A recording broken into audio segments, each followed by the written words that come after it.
wajahmu tersenyum penuh kasih. Ku ucapkan selamat pagi Bapa terkasih. Terima kasih berkat-Mu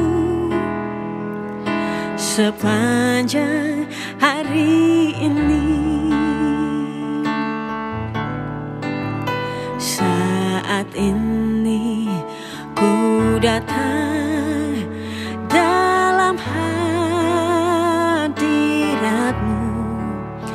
Ku pandang wajah-Mu tersenyum penuh kasih. Ku ucapkan selamat pagi Bapa terkasih. Terima kasih berkat-Mu sepanjang hari ini. Glory, haleluya. Glory, haleluya. Glory, haleluya. Glory, haleluya. Glory, haleluya. Glory, haleluya. Haleluya. Glory, haleluya.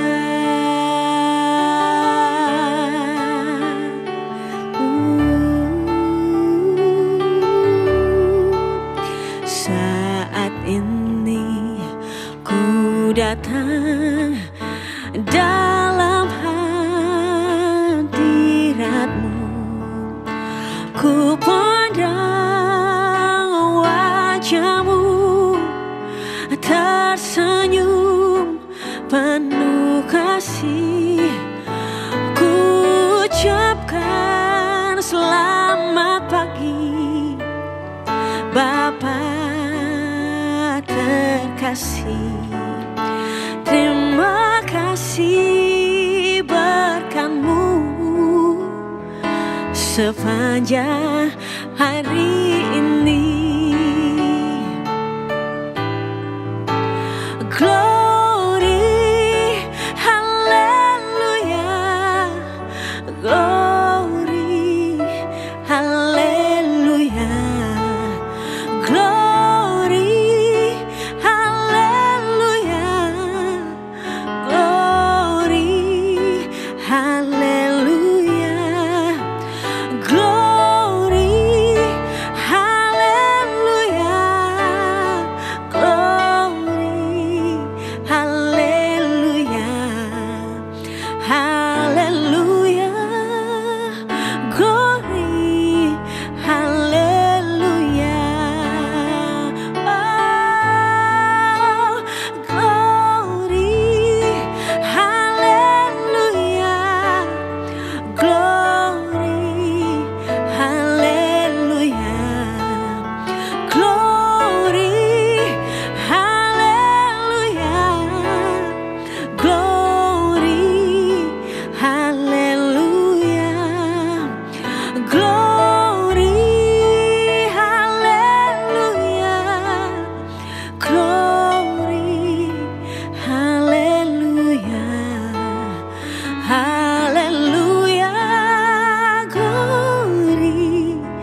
Oke, balik lagi untuk menyapa sahabat Roti Manis semuanya dengan Timothy Athanasius di sini. Kayaknya rasanya udah makin nyaman di sini duduknya. Tapi sebelum kita ngobrol hari ini, yuk pastikan kita nonton beberapa video yang kemarin-kemarin itu. Banyak banget video-video bagus yang kemarin-kemarin itu yang pasti bisa menuntun kita untuk menjalani kehidupan yang lebih baik di dalam Tuhan Yesus. Nah, hari ini saya ingin bicara tentang tanggung jawab iman. Aduh, pembicaraannya kenapa berat banget sih ngomong tentang tanggung jawab iman, men, gitu. Tapi saya mau bacain ini dari 1 Petrus 3 ayat yang ke-15. Ini ayatnya sangat powerful banget, tapi ya, well, let's read it ya, gitu. Tetapi kuduskanlah Kristus di dalam hatimu sebagai Tuhan, dan siap sedialah pada segala waktu untuk memberi pertanggungan jawab kepada tiap-tiap orang yang meminta pertanggungan jawab dari kamu tentang pengharapan yang ada padamu. Tapi haruslah dengan lemah lembut dan hormat. Seolah-olah bahwa di dalam surat ini penulis ingin mengatakan bahwa kalau ada yang minta kamu bertanggung jawab dengan apa imanmu, ya kamu harus bertanggung jawabkan. Waktu saya kecil, SMP lah kurang lebih gitu. Saya adalah orang yang paling senang menjawab. Kalau kami bikin kekacauan di sekolah, saya adalah orang yang dengan senang hati untuk menjawab. Dan kalau guru sudah marah, saya akan tunjuk teman saya sebagai yang menanggung. Well, itu namanya permainan anak-anak. Saya yang jawab, dia yang tanggung. Tapi kalau dalam kehidupan Kristen, saya pikir gak bisa begitu. Kita bertanggung jawab tentang iman yang ada dalam diri kita. Bahasanya para teolog itu mengatakan bahwa itu namanya apologetika. Gitu. Satu kajian ilmu teologi yang berfokus pada isu pertanggungjawaban iman terhadap beragam pertanyaan manusia dari masa ke masa. Seperti halnya, why do bad things happens to good people? Atau where is God when it hurts? Gitu ya. Kenapa hal-hal buruk terjadi pada orang-orang yang baik? Lalu Tuhan tuh ada di mana ketika saya tuh lagi sakit gitu. Atau juga pada pertanyaan paling esensial tentang eksistensi Tuhan. Tuhan tuh ada apa enggak sih? Gitu ya. Seperti yang ditulis di Mazmur pasal 42 ayat yang keempat. Toh, pertanyaan itu saya pikir legit. Kenapa? Karena seorang penulis Rusia yang namanya Fyodor Dostoyevsky, dia bilang gini. Jika tidak ada Allah, maka apapun boleh. Sekali lagi. Dostoyevsky mengatakan bahwa jika tidak ada Allah, maka apapun boleh. Everything is permitted. You can do whatever you want if there is no God. Jadi pertanyaan bahwa Tuhan tuh ada apa enggak sih?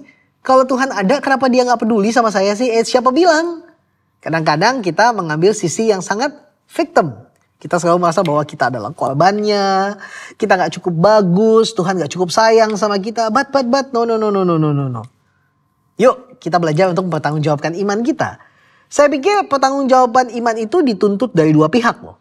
Yang pertama adalah tuntutan dari dunia di sekitar kita. People all around us, they want us to be responsible with our faith. Tuntutan dari dunia di sekitar kita. Yang kedua adalah tuntutan Tuhan di dalam kita melalui Roh Kudus. Tuhan juga menuntut kita. Okay, come on Tim. Kamu udah mengikutiku selama ini. Let's do whatever good. Ayo kita lakukan apa yang baik, kita lakukan apa yang benar. Let's do this. Tuntutan dunia dan tuntutan Tuhan terhadap iman yang ada pada kita. Saya pikir dua-duanya mendorong kita untuk menjadi orang yang lebih baik loh. Dunia ingin mendengar iman kita. Atau tepatnya dunia ingin menjatuhkan iman kita. Dan itu sebabnya kita hanya bisa mengkhotbahkan iman kita pada dunia. We show them.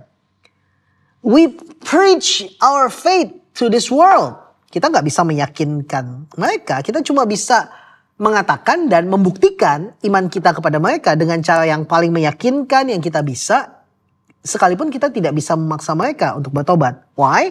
Karena kita tahu bahwa pertobatan adalah karunia dari Roh Kudus yang ada dalam hidup kita. Pertobatan, perubahan hati manusia dikerjakan oleh Roh Kudus. Dan di sisi lain, Tuhan menuntut pertanggungjawaban iman kita bukan melalui kata-kata melainkan perbuatan. So we preach the gospel, we preach our faith to this world, and we live our faith for God. Kita menghidupi iman kita untuk Allah dan kita menceritakan iman kita pada dunia ini. Cepat atau lambat, semua orang pasti akan diminta pertanggungjawaban tentang apa yang kita imani. Orang yang bergumul dengan Alkitabnya hari ini pasti akan bisa mempertanggungjawabkan imannya esok hari. Sedangkan orang yang lalai bergumul dengan Alkitabnya hari ini pasti nggak akan bisa mempertanggungjawabkan iman ketika dunia bertanya pada kita. So, are you a Christian? Yes. So, what kind of faith that you have? I don't know. Kelihatannya nggak terlalu oke sih kalau jawaban seperti itu. Tapi yang paling penting adalah let's preach the word. Let's live the word. Mari kita hidupi firman itu dalam kehidupan kita setiap hari. Mulai dari kita bangun pagi dan melakukan aktivitas kita sampai nanti kita mau tidur malam. Mari kita hidupi firman itu melalui perkataan kita, melalui tindakan kita. Sehingga ketika orang melihat kita, orang bisa melihat Kristus yang ada di dalam kita adalah benar. Dan iman kita adalah iman yang bertanggung jawab. Karena Tuhan kita adalah Allah yang bertanggung jawab. I guess that will be all for today. Thank you very much for listening. Sahabat Kopi Nanis, Tuhan Yesus memberkati. Amrih mulyo dalam Gusti. God bless you all. Bye-bye.